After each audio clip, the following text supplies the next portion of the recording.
Bienvenidos a un nuevo episodio de Construyendo Catedrales. Hoy vamos a tratar sobre los tipos de interés el Euribor, la historia de North Face y sobre el borrador de los presupuestos generales del Estado. Empezamos.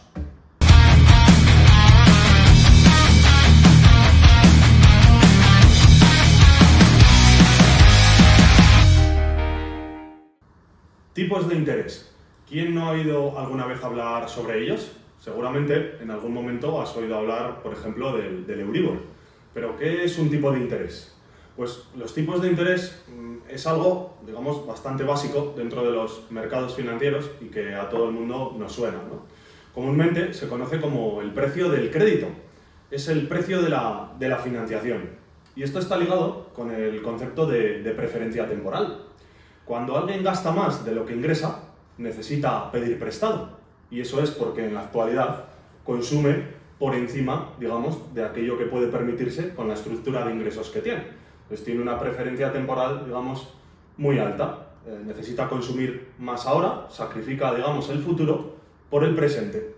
Y hay otra cara de la misma moneda, la cara B.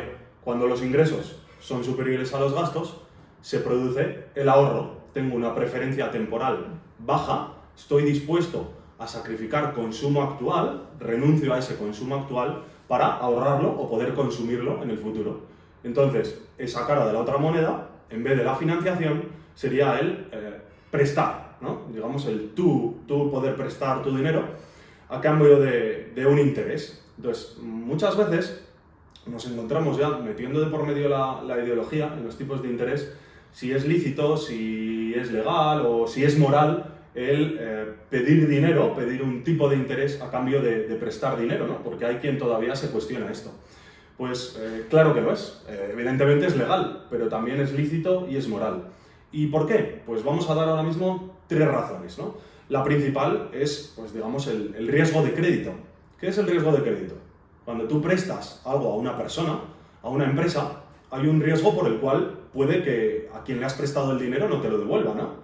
Con lo cual, tú pides una compensación. Esa compensación, digamos, es una parte, el tipo de interés. Segunda razón, pues sería el coste de oportunidad. Si yo os presto dinero a vosotros, estoy renunciando a mi dinero durante X tiempo. Con lo cual, como estoy renunciando a ese dinero, lo que hago es también exigir una compensación por renunciar a ello. Y tercero, por la inflación, por la depreciación del dinero a lo largo del tiempo. Si yo presto 1.000 euros a un año vista o a 2 años vista, cuando lo recupere no voy a poder comprar lo mismo con esos 1.000 euros dentro de un año o dentro de 2 años. Con lo cual, una razón más para exigir una compensación o un interés por ese dinero. Con lo cual, pedir un tipo de interés por prestar dinero es totalmente lícito y totalmente moral. No sé cómo lo veis esto vosotros. Sí, totalmente. Yo tengo una pregunta, o sea, sabemos, ¿tienen valorados los bancos qué porcentaje en ese primer punto que has dicho de riesgo de crédito? Ajá. ¿Cuánta gente o qué nivel o qué tipo de gente pues les aceptan darles crédito, hasta qué punto? Porque escuchamos muchos anuncios en la tele de hasta 3.000 euros en 24 horas, es decir, ¿todo esto es verdad, es mentira? Claro, pues esto ya está un poco relacionado con los modelos de riesgo de las entidades financieras, ¿no? ¿Por qué? Porque evidentemente no todos tenemos la misma solvencia, no todos tenemos, digamos, la misma capacidad crediticia. Entonces las entidades financieras lo que tienen es un modelo, un scoring, con el que analizan esa capacidad de cada cliente y, digamos, pues que te asignan una calificación, como la deuda de los estados, ¿no? Entonces, oye, AAA, W, C, o está en default, bono basura, pues es lo mismo, ¿no? Es una calificación crediticia. Pues los bancos hacen un poco lo mismo, ¿no? Con aquellos que solicitan financiación, pues analizan sus datos con el consentimiento del cliente y, digamos, el sistema que tienen devuelve un scoring. Y ese scoring es tu capacidad crediticia, ¿no? ¿Y qué 3-4 valores miran sí o sí? Es decir, yo voy a pedir dinero a un banco, que es las 3-4 primeras preguntas. Hombre, normalmente los ingresos, ¿no? Luego, digamos, la tipología de los ingresos fijos o ingresos temporales, es decir, la solvencia. Luego también los activos en propiedad. No es lo mismo que puedas presentar que tienes una serie de activos en propiedad que respalden esa deuda o que no tengas ningún tipo digamos, de solvencia, ¿no? de capacidad para repagar esa deuda. Y luego también pues el histórico, ¿no? Si has tenido financiación antes, pues si tienes capacidad o tienes un buen histórico, si has tenido un buen comportamiento, digamos, a la hora de devolver ese dinero. Digamos que serían las principales. Luego hay más detalles, pero principalmente un poco se resume en eso, ¿no? Demostrar solvencia y capacidad de repago, las dos cosas, ¿vale? Entonces, ya que me has hecho esta pregunta, yo lo voy a unir a algo que yo creo que es bastante interesante y que a nuestra audiencia le va a gustar, porque últimamente, pues, digamos que ha copado bastantes titulares, que es el Euribor, ¿vale? Muchas veces oímos hablar del Euribor y la mayoría de la gente no sabe lo que es el Euribor. Puede tener una noción, pero realmente no lo sabe. Entonces, ¿qué es el Euribor? Pues el Euribor es el tipo de interés interbancario, ¿vale? Digamos que es el tipo de interés de los bancos. El tipo de interés al que se prestan entre sí los bancos. Y comúnmente creemos que solo hay un Euribor.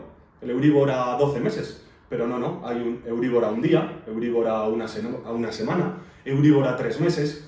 El que más se suele utilizar pues es el Euribor diario, pero a 12 meses, ¿vale? ¿Por qué? Porque es el tipo al que se referencian todas las hipotecas que son variables, ¿vale? Se referencian al Euribor, al tipo de interés interbancario.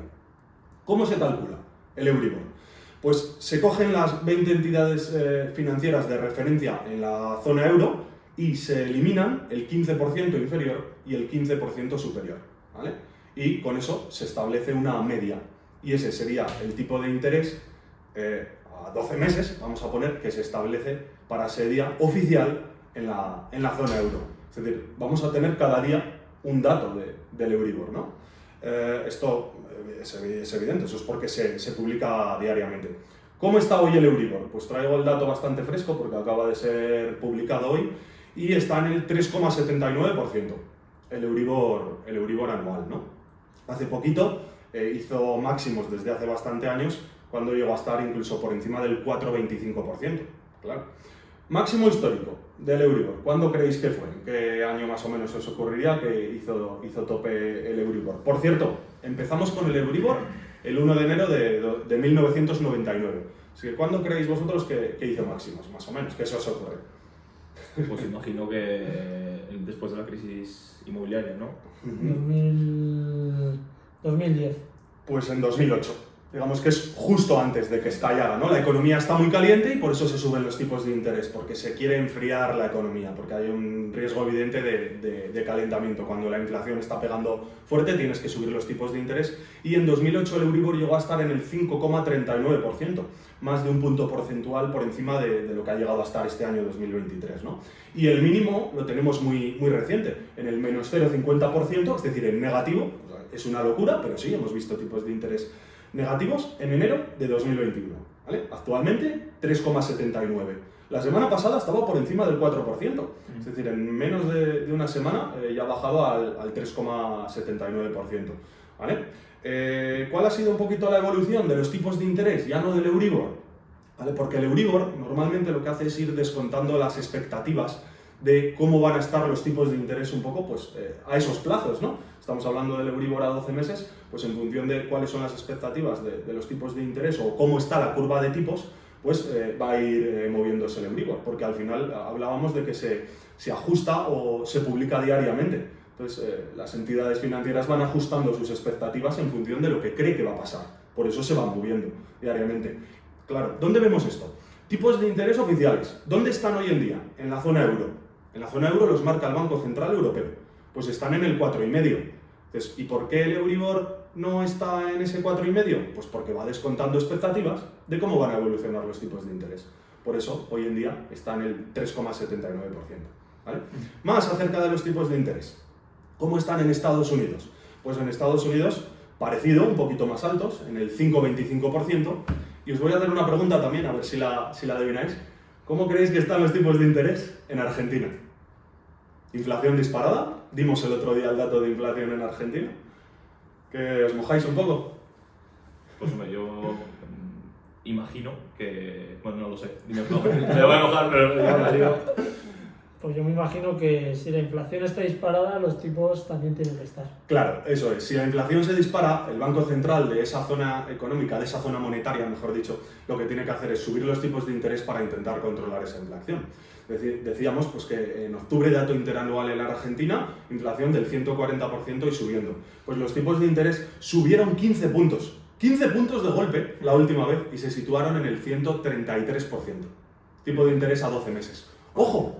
Son tipos de interés, cuando lo piensas, nominales son positivos, 133, pero el tipo real es negativo.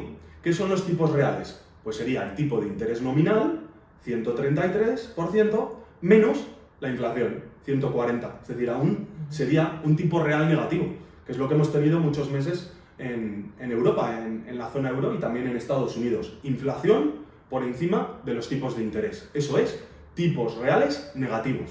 ¿Vale? Entonces, cuando los tipos reales todavía son negativos, es difícil controlar la inflación, que es una de las críticas que se hacía a los bancos centrales. Y si lo bajamos a tierra, hoy enciende mi vecina del segundo la tele y dice, el Euribor está subiendo, está bajando, ¿ella qué tiene que pensar? Pues depende, porque hablábamos que los tipos de interés, depende del lado del cual lo estés observando, pues te puede beneficiar o te puede perjudicar. ¿A quién beneficia tipos de interés altos? A los ahorradores. ¿Por qué? Porque vas a obtener remuneraciones por tus ahorros superiores, ¿vale? Prestas dinero, suben tipos de interés, vas a obtener mejores rendimientos, las inversiones conservadoras, los depósitos van a tener rendimientos superiores. Y al revés, otra vez, una cara B de la misma moneda, aquellos que están endeudados, si suben los tipos de interés y tengo un préstamo a tipo variable, ¿qué va a pasar? Pues que si el Euribor repunta, mi coste de financiación va a ser más alto, que ha sido lo que le ha pasado a una gran parte de los españoles estos meses, este año y pico atrás. Euribor repuntando, se revisan las hipotecas cada X tiempo y se dan cuenta pues, que el coste de la financiación sube y tu préstamo hipotecario o incluso personal, si lo tienes a tipo variable, pues que sube de manera casi exponencial, ¿no? Entonces, ¿qué te tienes que fijar con el Euribor? Primero, si tienes algún préstamo que sea variable, que se tenga que revisar. Y luego también, pues, si estás pensando en ahorrar, invertir o en pedir prestado. Porque otra desventaja es para aquellos que van a hacer una inversión y se están planteando a la hora, igual no tienen ningún préstamo, ¿no? Pero se están planteando hacerlo, el coste de la financiación va a ser más alto, ¿no? Entonces, eso es un poquito en lo que nos tenemos que fijar en cuanto hablamos o nos llegan impactos de los tipos de interés. ¿Y tú crees, por ejemplo, que el Banco Central Europeo, ¿no? que es el encargado de establecer este número en concreto, desempeña bien su trabajo, cumple con su cometido? ¿No? Porque imagino, claro, hasta donde yo sé, los bancos centrales, ¿no? son los que ponen ese número de forma, bueno, pues ellos harán sus estudios, ¿no? pero más o menos de una manera arbitraria, sí, ¿no? totalmente. Harán sus cosas, Totalmente. pero bueno, su objetivo, digamos, que es mantener la inflación a raya, ¿no? Supuestamente el objetivo, además lo pone en sus propias bases, el objetivo del Banco Central es mantener la inflación por debajo del 2%. Eso es. Entonces, claro, ¿tú crees que hacen bien este trabajo de, mira, voy a fijar este tipo de interés en este número en concreto, en un 4, en un 3, en un 2? Claro, eso es una pregunta extraordinaria, ¿no? Lo primero es hablar sobre ese supuesto objetivo de inflación del 2%, ¿no? Se supone que es la máxima del Banco Central Europeo. Así como en Estados Unidos, el principal objetivo de la Reserva Federal no es, digamos, un porcentaje de inflación, sino ellos lo que fija o lo que intentan es el mantenimiento del empleo. Nosotros en Europa vamos por el objetivo de la inflación de un 2%, que es totalmente arbitrario. Un 2 como podía haber sido un 1 o un 3. Ellos dicen que ese es el objetivo, porque tener un mínimo de inflación, se supone que hay una corriente económica que dice que es sano, habría que verlo, si eso es verdad o es mentira, yo estoy bastante en desacuerdo, pero bueno, eso ya es otro tema, ¿no? Entonces, luego, también, un poquito hablando del Banco Central, o por otra parte, nos vamos con la supuesta independencia, ¿no? del Banco Central. Ahí hay un problema, porque la número 1 en el Banco Central Europeo, ¿quién es? Es Christine Lagarde, ¿vale? Christine Lagarde, si no me equivoco, era ministra de Finanzas o de Economía en Francia hace unos años, es decir, es una política. ¿Y quién es el número 2 en el Banco Central Europeo? Pues Luis de Guindos, ¿vale? Un exministro también del Partido Popular en la era Rajoy en España, ¿no? Entonces, se supone que los bancos centrales son completamente independientes, pero a la hora de la verdad lo son, pues se ha demostrado que no.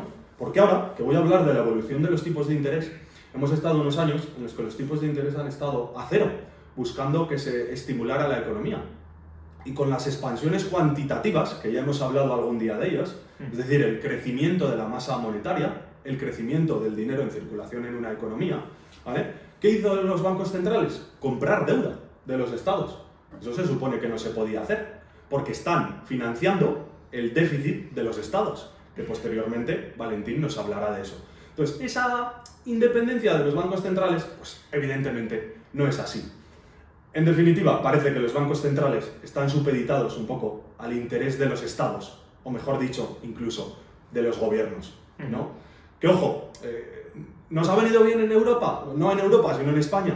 Pues sí, porque probablemente sin la ayuda, bueno, probablemente no, seguro, si en el apoyo del Banco Central Europeo, España, aparte de haber tenido muchas dificultades para financiarse en los mercados, probablemente ahora mismo estaríamos quebrados, ¿no?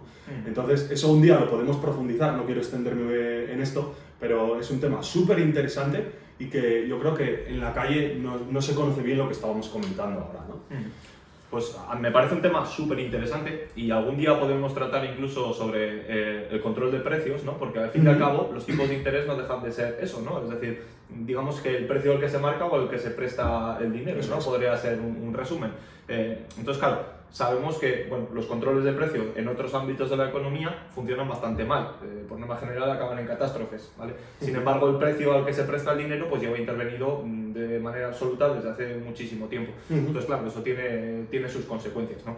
Y digamos que, así simplificando un poco, para una persona, solamente una persona o un grupo de expertos, me da igual, aunque sean los mayores expertos del mundo, para que conozcan ese dato, deberían de conocer las preferencias personales, presentes, pasadas y futuras de cada individuo de la economía y de cada factor de la economía. Cosa que, lógicamente, como podréis entender, pues es imposible. Es decir, eso no lo puede saber nadie, ningún consejo de expertos, ni nadie, ¿vale? Y el Banco Central Europeo, pues digamos, como ha dicho Abel, está muy ligado al poder político de los estados que forman la Unión Europea. Entonces, bueno, esa gente tiene sus intereses, nosotros tenemos otros. Bueno, ahí lo dejo. Eso es. Nada, volvemos un poco a la evolución de los tipos, ¿vale? Para poneros un poco en contexto y que sepáis lo que ha pasado, ¿no? Nos vamos al año 2008, llega la crisis financiera y los tipos de interés, digamos que comienzan a bajar poco a poco. ¿Por qué? Llega una crisis. Si llega una crisis, ¿qué se necesita hacer o qué se supone que se debe hacer? Pues estimular la economía, ¿no? Para intentar mover esa economía y volver a la senda del crecimiento. Entonces se bajan los tipos de interés. Si se bajan los tipos de interés, explicábamos antes que el coste de la financiación baja y los, digamos, individuos vamos a tener más apetito para realizar inversiones, para pedir prestado, lo cual acabaría estimulando la economía. Entonces entramos en un ciclo desde el 2008 hasta el 2016 en Europa, en el que los tipos de interés comienzan a bajar y llegan a cero en el año 2016. Claro, en Europa es muy importante, se nos junta primero una crisis financiera, ¿vale? Que empieza en Estados Unidos y después se contagia al resto del mundo, con una posterior crisis de deuda, sobre todo en los países periféricos de la eurozona, a principios de esa década, en 2010, 2011, 2012, y por eso los tipos de interés tienen que seguir bajando. Y llegan a cero en el año 2016. Del año 2016 hasta hace prácticamente muy poquito, hasta julio de 2022, los tipos permanecen en el 0%, ¿no? Con esa intención de estimular la economía. Y claro, es que son 6 años con los tipos de interés a cero y el balance del Banco Central Europeo creciendo, es decir, comprando deuda a mansalva. Y claro, esto desmontaba un poco la teoría de que si mantienes los tipos de interés bajos y estás introduciendo dinero en la economía por encima del crecimiento del PIB, por el propio crecimiento de la producción, iba a traer inflación. Claro, parecía que no llegaba la inflación, pero hemos hablado ya de que en la pandemia, o posterior a la pandemia, se hicieron aberraciones monetarias. El crecimiento del dinero en circulación, decíamos que en Europa creció un 25% y en Estados Unidos un 45%. Pues esto hizo que a partir de 2021 empieza a llegar la inflación. Primero nos dicen que es transitorio, que son problemas entre la oferta y la demanda, que había mucha demanda embalsada porque nos habíamos quedado en casa y ahora habíamos salido todos como locos a gastar. La culpa era de todo el mundo, menos de los bancos centrales. Y es que encima, en febrero de 2022, llega Putin e inicia una guerra, ¿no? Entre Rusia y Ucrania con la invasión. Pues bueno, la cabeza de turco, porque a muchos les vino Dios a ver culpándole a Putin de toda la inflación, porque es justo, empieza a finales de 2021, pero en 2022 ya es cuando estalla y llegamos a estar en inflaciones de doble dígito en Europa y en España, ¿no? Entonces, la razón principal siempre de la llegada a inflación siempre es un fenómeno monetario, ¿no? Viene originada por los movimientos, por las políticas de los bancos centrales, ¿no? Pues eso yo creo que es algo que tenemos bastante claro. ¿Qué pasa a partir de julio de 2022? Empiezan a subir los tipos de interés, ¿no? Hasta la actualidad, de hecho hasta hace bien poquito, hasta octubre, mes a mes, los bancos centrales, Reserva Federal en Estados Unidos, iba subiendo los tipos de interés hasta llegar a ese 4,5% en Europa que hablábamos antes, en octubre. Posteriormente a octubre ha habido ya 2 reuniones del Banco Central Europeo y ya está plenamente confirmado, ¿no? Y el mercado lo descuenta así, de que hemos llegado ya al techo de los tipos de interés. ¿Por qué? Pues principalmente porque la inflación parece ser que se está empezando a controlar. Los datos de inflación incluso están siendo mejores de lo previsto en la zona euro y también en Estados Unidos. Entonces parece cobrar un poco más, no sé cómo decirlo, sino un poco más certeza, un poco más de sentido esa teoría del aterrizaje suave de la economía, ¿no? Porque si nos remontamos 6 meses atrás, viendo dónde estaban los tipos de interés, viendo dónde estaban los datos de inflación, parecía que íbamos a tener un piñazo gordo en la economía. Pero parece que nos vamos a encontrar, o parece ser, de momento, ante un aterrizaje suave. Entonces, ¿cuál es la previsión de los tipos de interés? Decíamos que habían tocado techo y el mercado descuenta, y lo vemos en el Euribor, una vez más, ese, digamos, descuento de expectativas, que en 2024 empezarán ya las bajadas de los bancos centrales para los tipos de interés. ¿Cuándo? Previsiones a día de hoy, se habla de primavera en Estados Unidos, Reserva Federal, y otoño para Banco Central Europeo en Europa. No quita para que en un par de semanas o en un mes cambien los datos, cambien las previsiones e incluso los tipos de interés se puedan empezar a bajar antes. Principalmente va a depender de 2 cosas. 1, inflación, datos de inflación, y 2, datos de crecimiento económico. Esto es lo que nos va a llevar a cómo van a evolucionar en el futuro más próximo, los tipos de interés, ¿no? Y bueno, ya por acabar con mi parte, quiero llevarlo un poco a los mercados financieros y cómo se traslada todo esto para los ahorradores, o mejor dicho, para los inversores, la evolución de los tipos de interés. Pues ¿qué estamos viendo estos últimos días, estas últimas semanas?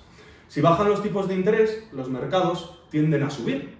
¿Por qué? Pues suben los activos financieros, suben la bolsa, que es lo que hemos estado viendo este último mes principalmente. Porque cuando bajan los tipos de interés, el apetito pues, es más alto, ¿no? Y las valoraciones de las empresas se incrementan. Porque lo que hacemos es traernos a valor presente el flujo futuro, la caja, el dinero que van a generar las empresas en el futuro. Si yo eso, trayéndomelo al presente, lo descuento a un tipo de interés más bajo, más pequeño, el valor actual de una empresa, al estar los tipos de interés más bajos, va a ser más alto. Entonces, siempre bajadas de tipos de interés suelen conllevar subidas de la bolsa, ¿no? ¿Y qué empresas, qué sectores lo hacen mejor en ese entorno de bajadas de tipos de interés o con tipos de interés bajos? Pues aquellas empresas más relacionadas con el sector o tipo growth, que se llama, de tipo crecimiento. ¿Por qué? Porque son empresas que quizá ahora mismo no están generando beneficio, que crecen muy rápido y que todo lo que generan lo reinvierten o necesitan grandes cantidades de dinero. Claro, sus ingresos, sus beneficios futuros están más alejados del presente, con lo cual quiere decir que en el momento que los tipos de interés bajan, va a hacer que el valor futuro de esos ingresos, pues traídos al presente, sea más alto. Por lo tanto, empresas relacionadas con el sector tecnológico o con ese, digamos, tipo growth son las que se suelen ver más afectadas o más beneficiadas. Otros tipos de activos, pues por ejemplo, Bitcoin también. Bitcoin es un tipo de activo que su oferta está programada y su oferta es, sabemos cuál va a ser, para siempre, ¿no? Con lo cual se ve bastante relacionada su evolución con tipos de interés. ¿Por qué? Porque si bajan los tipos, digamos que el interés sobre Bitcoin es mayor que con tipos de interés más bajos, ¿no? O mejor dicho, más altos. Eso es. Entonces esa sería un poco la relación que guardan los tipos de interés también con los mercados financieros. Nos pasa lo mismo también con el oro, ¿eh? ¿No? Entonces no sé si queréis comentar alguna cosa respecto a esto, porque yo me pongo a hablar y no paro. Yo tengo dos preguntas. Es decir, Pues yo tengo amigos que se van a comprar la casa ahora, entonces entendemos que de aquí a un año las hipotecas Sí. se van a poder negociar mejor que actualmente. Parece ser que sí. Eso es. Esa es la previsión. Y la segunda es, todo el mundo cuando habla de los bancos dice su negocio está cuando me dejan dinero, cuando hay un crédito. Ajá. ¿Cómo han sobrevivido todos los bancos del 2016 al 2022 con tipos de interés del cero? Es decir, no me prestan dinero, no me piden nada a cambio. Claro. ¿Cómo se Pues, sostiene esto? la verdad es que dos preguntas muy buenas, la verdad. Me voy a la primera porque lo iba a comentar y se me ha pasado, la verdad. Los tipos de interés normalmente nos afectan a la mayoría en lo que es las hipotecas o los préstamos, ¿no? Y a los ciudadanos de a pie en las hipotecas. Entonces, ¿qué debo de hacer o qué recomendación daríamos? Pues recomendación ninguna, pero yo sí que voy a decir lo que haría yo, ¿no? Un tipo de interés fijo en un préstamo hipotecario que te lo estás cerrando a 20, a 25, a 30 años, te está dando una tranquilidad brutal. Y no tienes que estar pendiente de la evolución de los tipos, te olvidarías de esa parte. Entonces, a veces es mejor pagar un poco más por hacer una apuesta a cómo va a evolucionar el Euribor y que me pueda llevar una sorpresa, como les ha pasado a mucha gente en este último año. Entonces, no voy a hacer como los del vídeo de a tipo fijo, ¿no? Pero esto, los que estamos en el mundillo, hacía muchos años, ya que lo decíamos, incluso 2018, 2017, evidentemente tú te podías financiar al Euribor más un diferencial y haber estado pagando en 2020, en 2019, 0% por la financiación, o 0,5, 0,7, que es un coste irrisorio, ¿no? Por financiarte a 20 o a 30 años vista. Sin embargo, creo que es más prudente y más recomendable que pudieras tener un tipo fijo como se consiguieron en 2022 y en 2021 por debajo del 1%. O sea, es una locura, ¿no? O incluso me da igual, del 2%. Si puedes tener una hipoteca a 30 años al 2%, si la tranquilidad que te va a dar, saber que la cuota que vas a pagar va a ser siempre la misma, y que si quieres amortizar en el futuro, cuando tengas liquidez lo vas a poder hacer, pero tienes unas condiciones ya prefijadas y que no cambian. Y no tienes que hacer, digamos, un poco de manera especulativa dónde van a estar los tipos de interés, cuál va a ser la cuota que voy a pagar. Entonces esa sería un poco mi humilde opinión, ¿no? Aunque bueno, luego siempre habrá políticos, ¿no? Que ahora mismo, no sé si lo habéis oído, pero se ha planteado, no sé si ha llegado a algún sitio o no, pero se ha llegado a plantear a compensar a esas personas que eligieron el tipo variable en esos años precisamente porque ahora, lógicamente, les ha subido el coste de su hipoteca, ¿no? Ya, claro, pero ¿ahí qué hacemos? Entonces ellos, y el que estaba endeudado tiene que compensar al banco cuando el Euribor llegó a estar en el menos 0,50, pues ni una cosa ni otra, ¿no? Claro. Lo que hay que ser es responsables. Y si tienes libertad para elegir, pues tienes que ser consecuente con las decisiones que tomas, informarte y luego, digamos, pues ser consecuente con ello a futuro. Y si no, oye, que siempre se puede hacer una nueva acción. Siempre puedes estudiar, cancelar tu hipoteca y llevártela a otra entidad, ¿no? Entonces, bueno, oye, que somos libres, pero la libertad siempre conlleva responsabilidad. Entonces, primero hay que ser responsable, ¿no? Entonces, toda la razón. Y respondiendo a la segunda pregunta, Joel, antes de que se me olvide, me hablabas de los bancos. Pues claro, los bancos, fíjate, hablábamos que desde el año 2008 empiezan a bajar los tipos de interés, 2016 llegan al 0%, ¿no? Y el Euribor incluso se tira mucho tiempo en términos negativos. Entonces, ¿cómo llegan a sobrevivir? Pues lo que hemos estado viendo en los últimos años, buscando también otras líneas de negocio, ¿no? Hemos visto cómo a través de las comisiones de, por ejemplo, gestión de fondos de inversión, de las gestoras de las entidades financieras, o a través de las entidades de las aseguradoras, pues es donde un poco han salvado el margen la gran mayoría de entidades financieras. Y en este caso, pues sí que hay que romper una lanza a veces también, porque oye, son empresas como cualquier otra, y nos encontramos con que, oye, no, ahora que parece que están subiendo los márgenes, están subiendo los márgenes de intermediación, porque el Euribor pues vuelve a niveles del año 2007, ¿no? Previos a la crisis financiera, y están recuperando margen de intermediación, están consiguiendo beneficios que hacía muchos años que no tenían. Y volvemos a lo mismo, parece que solo nos acordamos de estas empresas cuando ganan mucho dinero. Cuando lo perdían o cuando estaban obteniendo márgenes irrisorios, ahí daba igual, ¿no? Entonces, si alguien cree que están ganando mucho dinero, la mayoría son entidades cotizadas. Vas a la bolsa, puedes invertir, puedes hacerte propietario y puedes hacerte accionista. Y si no, pues oye, cógete la cotización de los grandes bancos españoles o de los medianos también de los últimos 20 años. Y ahí vemos si un accionista, si un propietario de una entidad financiera se ha forrado o más bien lo contrario, a pesar de que ahora hayan subido mucho, ¿no? en la cotización este año, pero vemos como la evolución de los últimos 20 años, nos cogemos el Santander, nos cogemos BBVA, nos cogemos casi cualquier entidad y todas están lejos de máximos, ¿no? Entonces, esa es un poco la forma en que han tenido de sobrevivir estos años atrás y parece que ahora el negocio tradicional vuelve a reportar otra vez márgenes un poco en la línea con lo que se supone que requiere un inversor, ¿no? Porque si tú eres accionista y ves que una entidad financiera, un banco, no te está dando la rentabilidad suficiente, dices, hasta luego, vendo mis acciones y me voy a la automoción, me voy al sector tecnología, me voy a la biomedicina. Entonces, claro, tú si quieres atraer inversión, ¿qué necesitas? Pues ofrecer una rentabilidad, como cualquier empresa, ¿no? Entonces sí que quería comentar eso un poco, ya que me has tirado de la lengua también. Pues nada, muy interesante. ¿Qué? ¿No tiene nada más que comentar? Yo me ha parecido un poco. Yo creo que nos ha quedado bastante extenso sobre los tipos de interés. La realidad es que tengo la sensación de que en no sé lo que ha durado, 15-20 minutos, lo que sea, he aprendido más que, no sé, que en cualquier asignatura de... Sí. Yo por lo menos, por lo que veo en mi entorno, la gente, o sea, en cuanto la televisión empieza a hablar de tipos de interés, de Euribor, desconectan automáticamente porque no saben Efectivamente, pero no es su culpa, quizá. No, por No es su supuesto que culpa, no. porque abrimos informativo, el Euribor, máximos históricos. Claro. No sé ni cuál es el máximo histórico del Euribor, no sé lo que es el Ni Euribor, por el anterior tampoco, ni nada. en lo que me afecta a mí. Sé lo que me afecta, que estas navidades los precios están a 40 euros, ¿no? Eso es lo que me afecta, pero esto es como muy abstracto, ¿no?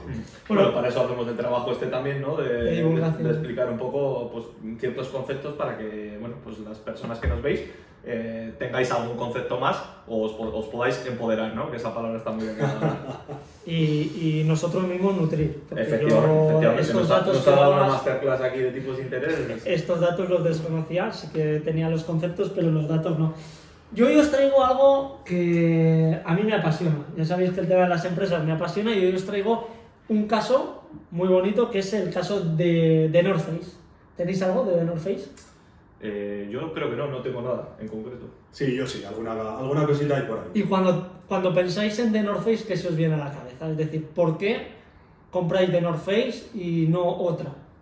¿O por qué, no sé? Bueno, porque es una marca, digamos, como de deportes outdoor relacionado con la montaña, de buena calidad, también por la propia marca, ¿no? Y que te tiene que gustar su producto. Creo que sería un poco...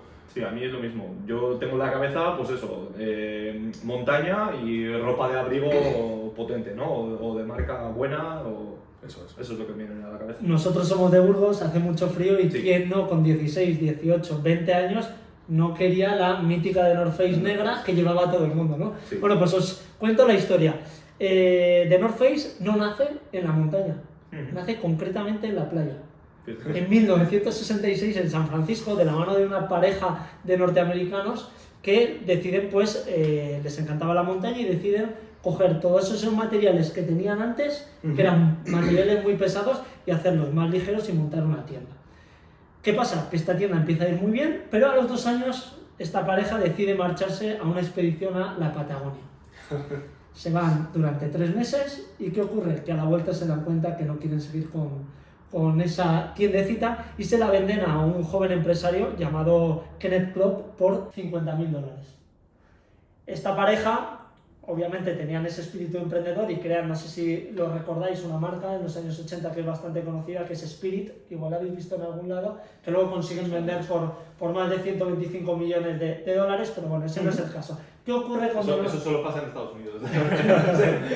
Una segunda y volver a vender, pero bueno, ¿qué ocurre realmente con The North Face, que es un poco el caso que os vengo a contar? Pues esta marca, de la mano de Kenneth Klopp, empieza a patrocinar deportistas, empieza a patrocinar muchísimas expediciones y se convierte en los años 80 indiscutiblemente en esa marca de referencia. Es decir, si tú ibas a la montaña o ibas a esquiar o ibas a hacer trekking, tenías que ir vestido de North Face, no podías hacerlo casi de otra manera. Hay un dato muy curioso que os voy a preguntar, pero que no vais a poder adivinar, que es que The North Face hace una primera colaboración con alguien famoso o con una empresa icónica. ¿Sabéis con quién puede ser? Yo no tengo ni idea, la verdad. Ni idea. Bueno, pues The North Face en 1986 su primera colaboración la hace con Steve Jobs, con Apple.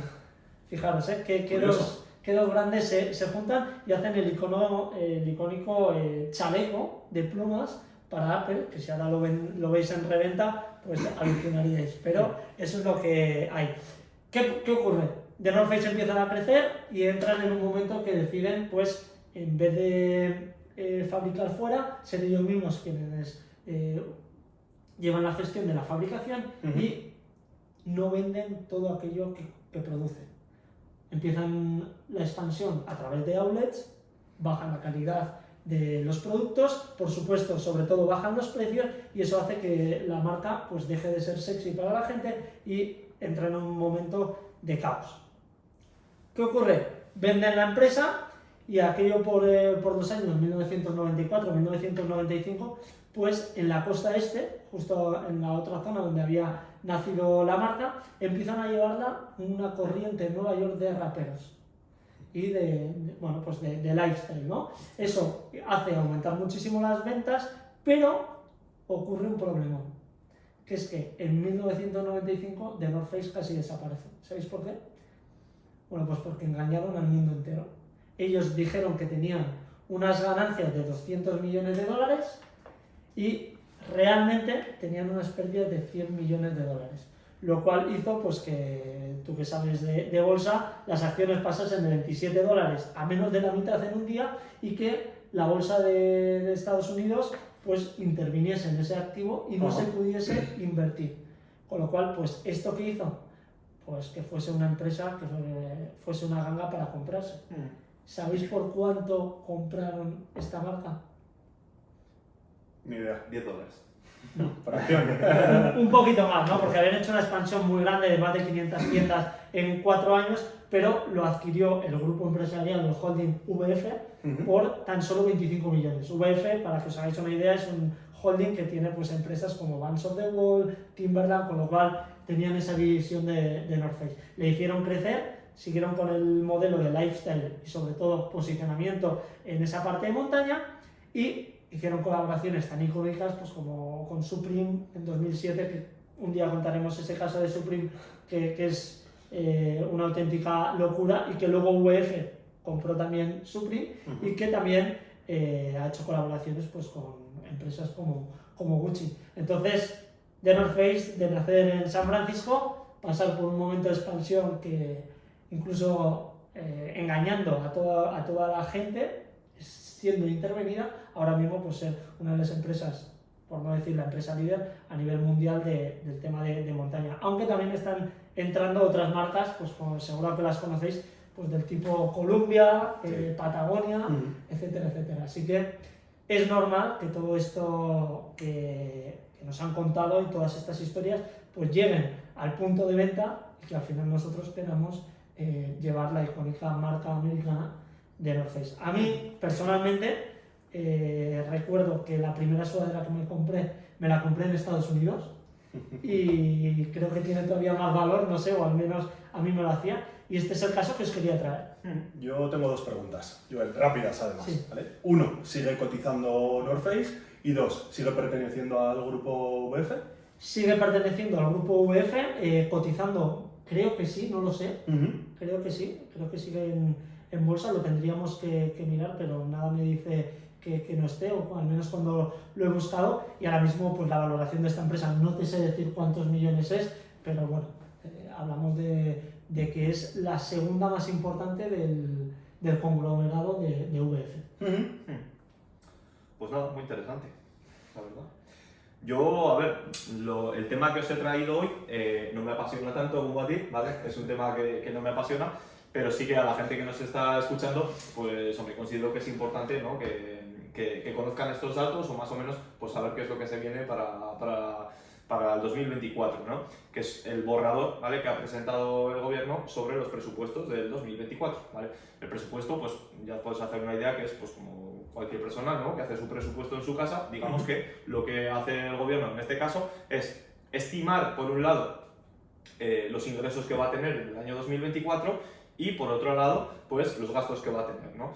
Entonces, bueno, podríamos decir, ¿no? Que los gastos, tú si haces una lista de los gastos que vas a tener en el 2024 y estás seguro de lo que vas a gastar, pues más o menos estás seguro, ¿no? Es decir, yo, mira, voy a gastar esto, esto y esto y esto, porque me voy a comprar esto, esto y esto. Entonces, puedes saber más o menos de una manera bastante precisa lo que vas a gastar. Pero ¿qué pasa con los ingresos? En el caso del Estado, pues que es un poco más impreciso, ¿no? Es decir, saber lo que tú vas a ingresar, por eso son estimaciones, tú puedes estimar cuánto vas a ingresar, ¿no? Pero saber a la ciencia cierta qué beneficios van a tener las empresas, qué salarios van a tener las personas, pues empieza a ser un poquito más complejo, ¿no? Entonces, pues ellos hacen sus cálculos y elaboran este borrador, ¿no? En este caso de presupuesto, que ya les han dicho desde la Comisión Europea que para adelante, ¿no? Así que, bueno, pues parece ser que va a ser un año más los presupuestos más chulis, ¿no? y más guays de la democracia, ¿no? Seguramente sean los presupuestos más chulis. Los anteriores fueron los del 23, seguramente los del 24 sean los siguientes más chulis. Cosas a comentar, pues bueno, de primeras lo que han hecho es aumentar lo máximo posible el gasto público, es decir, el incremento del gasto público que les permitía la Comisión Europea, ¿no? ¿Y por qué no podían más? Creo que se estimaba, como mucho les dejaban incrementar en un 2,4% el gasto público y lo han hecho, lógicamente, ¿no? Como no podía ser de otra manera. Entonces, bueno, lo que sí que les pedía la Comisión Europea pues, era una serie de ajustes y una serie de cambios, ¿no? Para cuadrar estas cuentas, ¿no? Lógicamente, porque si yo tengo unos ingresos por un lado y unos gastos por otro, y estos gastos sistemáticamente son superiores a estos ingresos, pues tenemos un problema, ¿no? Bueno, y bueno, pues a lo mejor la gente no es consciente de la magnitud de este problema, ¿no? Y a lo mejor tú estás en tu casa y dices, oye, ¿cuántos años podría estar yo gastando más de lo que ingreso de forma sistemática? Bueno, pues cada uno hará sus propias cuentas en función del dinero que tenga ahorrado y demás, ¿no? Pero en el caso del Estado, ¿no? Pues llevamos en déficit público desde el año 2008 concretamente, ¿no? Que tú hablabas antes de esto, pues concretamente desde el año 2008 llevamos encadenando año tras año un incremento o un aumento del gasto público y que hemos gastado más de lo que hemos ingresado, ¿no? Claro, podéis hacer una idea de, oye, ¿y esto cómo se paga, ¿no? Es decir, ¿de dónde saca el dinero el Estado para sistemáticamente todos los años gastar más de lo que ingresamos? Bueno, pues como nos ha comentado antes Abel, los estados también se financian, ¿no? Y en este caso pues emiten deuda, ¿no? Esta deuda pública que a día de hoy, ¿vale? El 100% de esa deuda pública, ¿vale? Por eso lo comento, el 100% de esa deuda que emite España nos la compra el Banco Central Europeo. Es decir, toda nuestra deuda no la quiere nadie más ya, lógicamente, porque claro, sistemáticamente un país que gasta más de lo que ingresa, pues bueno, te lo compran, digamos que son tus socios europeos, en este caso el Banco Central. Y claro, podríamos entrar en debates morales, ¿no? Es decir, si realmente esto es moral o no es moral, ¿no? Que un político que ha sido elegido para los próximos 4 años gaste en este año dinero que probablemente no tenga que ver pues, con la gente o digamos exclusivamente con la gente que vive hoy, ¿no? Sino también de los que puedan vivir mañana, ¿no? Y si vamos directamente a las partidas de estos presupuestos, ¿no? Por ejemplo los del año 2023, podemos ver que hay una partida de este presupuesto, es decir, de todo lo que se gasta, de pues, sanidad, educación, pensiones, todo este tipo de cosas, digamos que los intereses de la deuda son parte de ese presupuesto. Claro. Es decir, dentro de lo que gasta... Son gran parte, de hecho. Dentro de lo que gasta un país, ¿no? Hay una parte que es intereses de la deuda, ¿vale? ¿Cuánto diríais vosotros que es, o en qué posición diríais de orden de gasto estarían los intereses de la deuda? Pues me suena que el primero en el presupuesto pues será la seguridad social, así que me imagino en el tercer puesto. Efectivamente. Ahí está. Digamos que la primera partida, lógicamente, son las pensiones, ¿vale? Que cada día es más, ya hablaremos de las pensiones igual en otro capítulo de forma más extensa, pero bueno, las pensiones es prácticamente, bueno, pues casi... Podemos traer a un invitado para hablar de pensiones. Un jubilado. Sí. A ver qué opina de todo esto. Comentarios aquí abajo si traemos en ese especial jubilados. Vale, genial, estaría interesante, sí.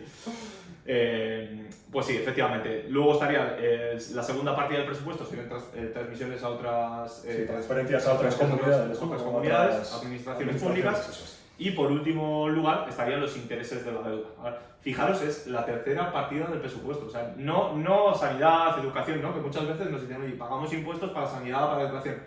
Intereses de la deuda, ¿vale? O sea, quiero enfatizar en esto por la importancia que tiene. O sea, lo moral que es sistemáticamente gastar, o que los políticos decidan gastar más todos los años de lo que ingresan. Claro, eso tiene una contrapartida y es que probablemente pues mis sobrinos, ¿no? o pues, nuestros futuros hijos tengan que pagar algo que ni siquiera se han beneficiado de ello en un futuro, ¿no? Es decir, gente que ni siquiera ha nacido tenga que estar asumiendo esos costes porque en su día tuvimos políticos irresponsables, ¿no? Entonces, bueno, ya un poco que me he desahogado y os he explicado un poquillo de cómo funciona el déficit público, ¿no? y de cómo se financian los estados, que es con esa emisión de deuda, y lógicamente, fijaros cómo ha impactado, que esa es otra, la subida de los tipos de interés. Porque, claro, el coste de la financiación, el coste de financiarnos y de gastar más de lo que ingresamos de manera sistemática, lógicamente, si se han incrementado estos tipos de interés, claro, ya los políticos empiezan a poner nerviosos, ¿no? E incluso llamamos subir los tipos de interés terrorismo financiero y estas cosas que hemos escuchado por ahí, ¿no?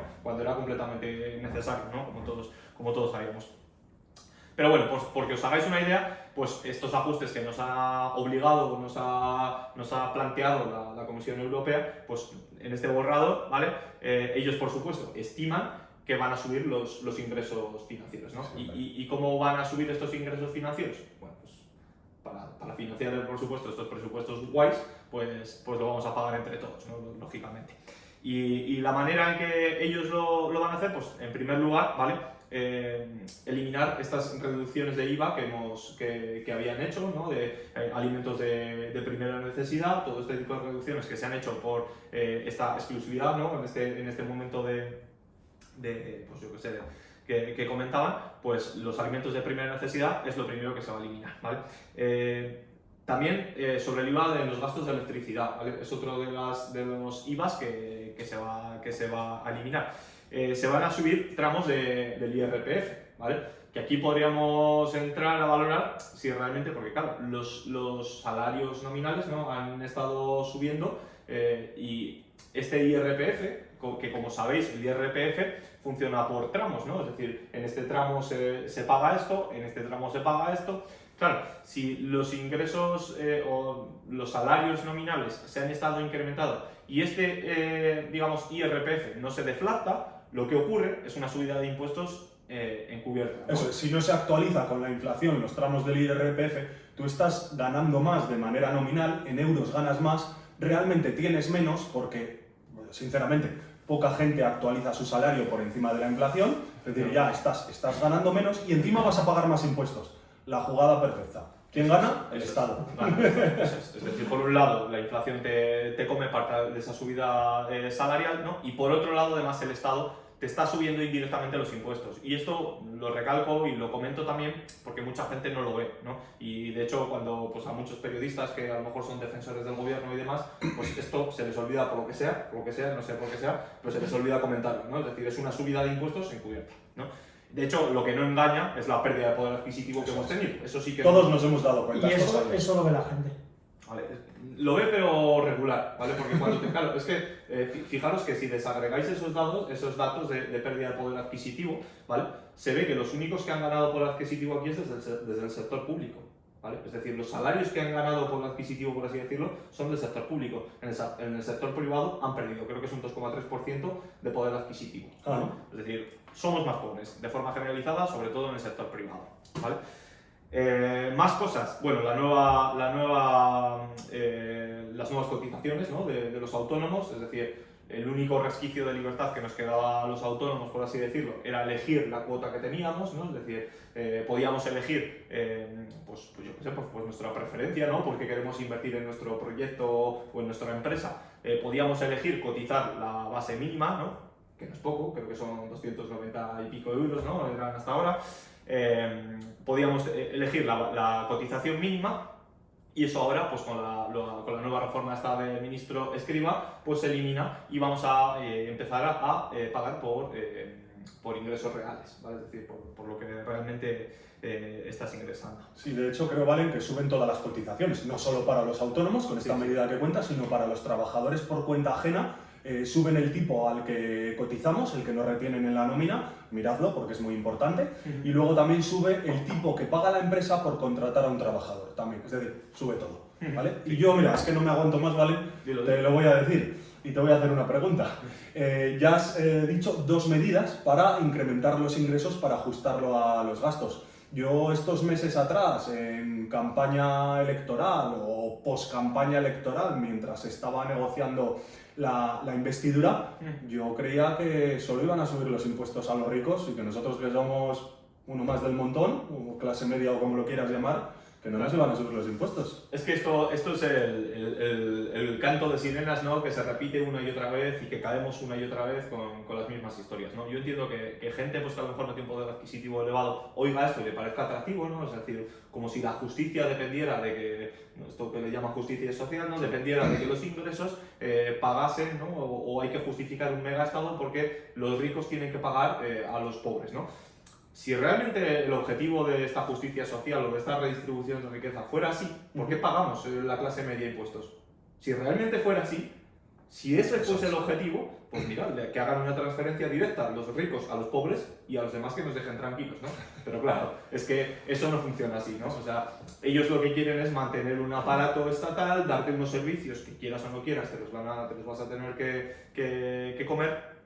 Y bueno, pues lógicamente cuando hay este tipo de ocurrencias o este tipo de cosas las vamos a pagar entre todos. ¿Por qué? Porque el grueso de la población no son ni los ricos ni los pobres. El grueso de la población está, pues eso, la clase media o la gente que tiene ingresos medios, ahí es donde está el grueso de la población y son los que se van a hacer cargo de todas las ocurrencias y todo el gasto público que se les da. Pero cuidado, Valentín, porque un día si queréis lo podemos debatir, que es clase media. Decíamos que los mileuristas de hace unos años son ahora los que cobran 1.600 y a ver si van a quedar ricos por aquí por España. Sí, o se están marchando, porque seguro que habéis visto noticias de empresas que se han marchado, empresas como Repsol, que recientemente han dicho que cuidado porque dejan de ser competitivos en España y que países muy cercanos como Francia pues se lo pone, o Portugal se lo pone muy atractivo. Entonces, mucho cuidado porque vemos que quizá no hay ricos, quizá la clase media, o los que nos creemos clase media, no lo somos y... Claro, pues ese es el problema de las estimaciones o los ingresos, ¿no? Que claro, con un bolígrafo, un burócrata, pues dice, mira, voy a subir esto, voy a subir esto, voy a subir esto. Y no se le pasa por la cabeza pensar que claro, si tú presionas a la gente que invierte, a la gente que tiene que buscar rentabilidad en tu país, pues llega en un momento que, claro, es que tengo alternativas, es decir, el coste de oportunidad, porque tú me estés reventando aquí, es muy elevado. Entonces, pues mira, llega un momento que cojo y me marcho, como en su momento han hecho otras empresas y que seguramente en los próximos años veremos este tipo de cosas. Si no me equivoco y te coges el IRPF, en torno a 5 millones de españoles, más o menos, quizá un poquito por debajo, son el grueso de los que pagan la mayor parte del IRPF. Entonces tú a esos 5 millones les puedes apretar, pero va a llegar un momento que habrá una parte de esos 5 millones que diga, oye, pues hasta aquí, no puedo aguantar más, no me interesa, me voy, ¿vale? O es que me estás desincentivando el generar riqueza, el generar un salario elevado, un beneficio alto, porque me estás quitando gran parte de eso que estoy generando, ¿no? Entonces, ¿hasta qué punto puede soportar que los gastos que van dirigidos a 47 millones de españoles, aunque unos se beneficien más que otros, lo estén soportando principalmente, vamos a decir, entre 3 y 5 millones de personas? Pues llega un punto en el que ese grupo pues, se puede cansar, ¿no? Claro, totalmente, y se cansará, ¿no? O sea, al final es imposible soportar este tipo de gastos simplemente o creyendo o con la ilusión de que incrementando la presión fiscal sobre los ricos es simplemente una utopía, ¿vale? Eso no va a ocurrir. ¿Qué más cosas que nos van a subir? Bueno, las cotizaciones sociales a los trabajadores, ¿no? Esta cosa que han llamado, que es una cosa que me gusta también mucho de los políticos, es la capacidad que tienen de utilizar la lingüística, ¿no? Y la mecanismo de equidad intergeneracional, que lo llaman, ¿no? Que es ese pequeño ajuste que hemos hecho pues, para que sean sostenibles ahora las pensiones, ¿vale? Es decir, nos van a cobrar, bueno, va a pasar desde 0,6 que venía siendo a 0,7 Sí, a en eso el 2020. me refería antes. ¿Vale? Es decir, se incrementa esa cuota, que no sé si realmente es equidad intergeneracional, porque lo que sabemos es que los pensionistas de hoy, pues sí que van a ver incrementada su pensión. Ahora, los que están incrementando, o sea, si realmente es para que sean sostenibles, ¿no? Y tiene que haber un ajuste, claro, alguien tiene que perder para que alguien gane. O sea, lo que no me pueden vender exactamente es que ahora mismo cobran más los pensionistas de hoy y los de mañana también cobran más. Es que eso no puede ser. O sea, si es un ajuste es porque alguien tiene que salir perdiendo, ¿no? Y en este caso, el ajuste, lógicamente, lo estamos pagando los jóvenes, ¿no? Que, bueno, no quiero decir, ya lo hablaremos en otros episodios porque joder, se me están acumulando las cosas que tratar, pero sí que es verdad que en algún momento trataré cómo de maltratados están siendo los jóvenes en este país, ¿vale? Que es que no sé, o sea, solo se habla de jubilados y demás, y es completamente normal porque es la mayor parte de la población, pero los jóvenes estamos siendo maltratados bastante. Y luego, pues también se van a subir algunos impuestos, ¿no? Pues cosas de estas pues que son más propaganda que otra cosa, como impuestos a los bancos, impuestos a las petroleras, que al final, en un país como España, donde en estos sectores pues hay tan poca competencia, son impuestos que en última instancia te los están poniendo a ti, ¿vale? Es decir, por mucho que tú a un banco le pongas un impuesto, ese impuesto va a ir directamente, lo van a poder transferir de manera automática al consumidor final, ¿vale? Es decir, aunque ellos suenen muy bien, ¿no? Pues yo que sé, la tasa Tobin y todo este tipo de cosas que han puesto en otras ocasiones, suena también genial, ¿no? Y es como que parece muy justo, pero en última instancia quien lo acaba pagando pues es la población, ¿vale?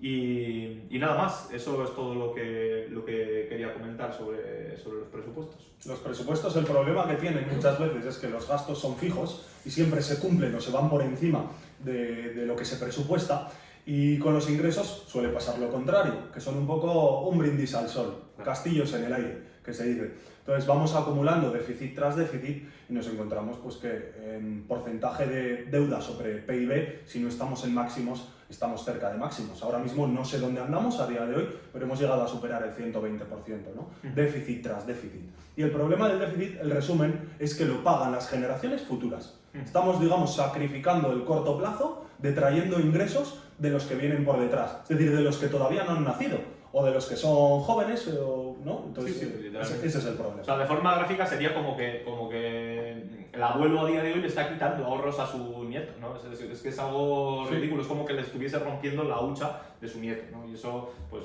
desde un punto de vista moral, pues, a mí, desde luego, me Claro, parece... pero los pensionistas son 10 millones de votos. Efectivamente. Es así. Bueno, pues hasta aquí el día de hoy. Espero que te haya gustado la tertulia. Esperamos que nos dejes tu like. Si quieres que comentemos alguna cosa adicional, por favor, déjanoslo en los comentarios. Muchas gracias y hasta el próximo día. Chao. Nos vemos.